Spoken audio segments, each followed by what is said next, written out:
حسن ہے، یہ کلام کی بلاغت ہے۔ ہماری بدقسمتی ہے کہ ہم قرآن کے حسن کو نہیں پہچانتے، ہم اس حد تک نہیں پہنچتے جہد کر کے کہ قرآن کا حسن دیکھ سکیں، تو اس پر پردہ ہی پڑ رہتا ہے، پردہ ہی پڑا رہتا ہے۔ تو یہ ہمارے سارے بچے اور میں مجھ سمیت ہم ایسے ہیں کہ اللہ نے ہمیں قرآن کے ساتھ جوڑا، حدیث کے ساتھ جوڑا، اس کا احسان ہے، لیکن ہمارے پاس وہ بینائی نہیں جس سے ہم حسن قرآن کو دیکھ سکتے، حسن حدیث کو دیکھ سکتے۔ میرے نبی عبداللہ بن سلام، پہلا دن ہے جمعہ کا، اور میرے نبی بنو سالم کے محلے میں جمعہ کی نماز پڑھانے کے لیے خطبہ دے رہے ہیں، اور وہ آ کر سننا چاہتے ہیں یہ نبی کیا کہتا ہے۔ تو آپ کا ایک جملہ اس میں ہے،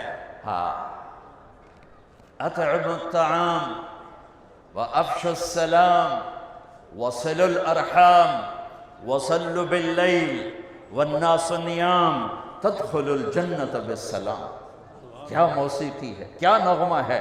تو عبداللہ بن سلام کہنے لگے یہ کلام صرف نبی کہہ سکتا ہے، اور کسی میں اتنی طاقت نہیں ہے کہ اتنا خوبصورت جامہ پہنا سکے الفاظ کا، یہی سچا نبی ہے۔ چند جملوں میں وہ پہچان گئے کہ یہ فصاحت، یہ کمال صرف نبی کو حاصل ہے، شاعروں کو نہیں ہے۔ سبع معلقہ، 7 بڑے شعراء کا کلام لٹکا ہوا تھا بیت اللہ میں، فیصلہ نہیں ہو رہا تھا کون سا کلام زیادہ فصیح ہے، 7 لٹکا دیے، اس سے بہتر آئے گا تو اس کو لٹکایا جائے گا۔ سال ہا سال گزر گئے، کوئی شاعر ایسا کلام نہیں کہہ سکا کہ ان کو اتارا جاتا۔ 7 شعراء کے قصیدے، اس میں ایک شاعر لبید کو ایمان ملا رضی اللہ تعالی عنہ، باقی 6 کفر میں مر گئے۔ تو جب میرے نبی پر قرآن اترنا شروع ہوا تو ایک اترا، دوسرا، تیسرا، چوتھا، پانچواں، چھٹا، 6 قصیدے اتر گئے کہ یہ کلام بہت طاقتور ہے۔ لوگوں نے کہا امرؤ القیس کی بہن سے، وہ تو مر گیا تھا، بہن زندہ تھی، کہ تو بھی اتار دے، دیکھتی نہیں ہے محمد پہ کیسا کلام آ رہا ہے۔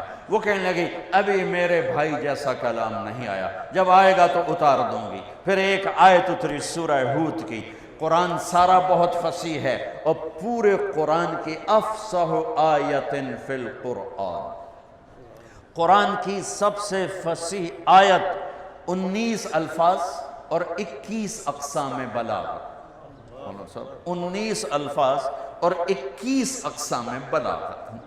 یا علامہ طنطاوی رحمۃ اللہ علیہ نے اپنی تفسیر میں ان سب کو ذکر کیا ایک ایک کر کے کہ اس 19 الفاظ میں 21 اقسام بلاغت ہیں جو انسان کے بس کی بات نہیں ہے۔ وَقِيلَ يَا أَرْضُ ابْلَعِي مَاءَكِ وَيَا سَمَاءُ أَقْلِعِي وَغِيضَ الْمَاءِ وَقُضِيَ الْأَمْرُ وَاسْتَوَتْ عَلَى الْجُودِيِّ وَقِيلَ بُعْدًا لِلْقَوْمِ الظَّالِمِينَ۔ یہ آیت 19 الفاظ، 21 اقسام بلاغت۔ تو یہ آیت اتر، امرؤ القیس کا قصیدہ چمک رہا تھا، قفا نبک من ذکرى حبیب ومنزل بسقط اللواء بین الدخول فحوملی ففوضع فالمقرات لم يعف رسمها لما نسجتها من جنوب وشمعلی ترى بعر الأرآم في عرصاتها وقيعانها كأنه حب فلفل كأني غداة البين يوم تحمل لدى سمرات الحي ناقف حنظلي وقوفا بها صحبي علي مطيهم يقولون لا تهلك أسنة جملي وإن شفائي عبرة مهراقة فهل عند رسم دارس من معول ففاضت دموع العين مني سبابة على النحر حتى بل الدمع محملي۔ یہ اس کی ابتدا ہے، یہ عالی شان قصیدہ ہے جو امرؤ القیس کا ہے۔ جب یہ آیت آئی تو اس کی بہن نے کہا اس کلام نے میرے بھائی کے کلام کو توڑ دیا ہے، اور جا کر قصیدہ اتار دیا کہ وہ حسن کلام کو جانتے تھے۔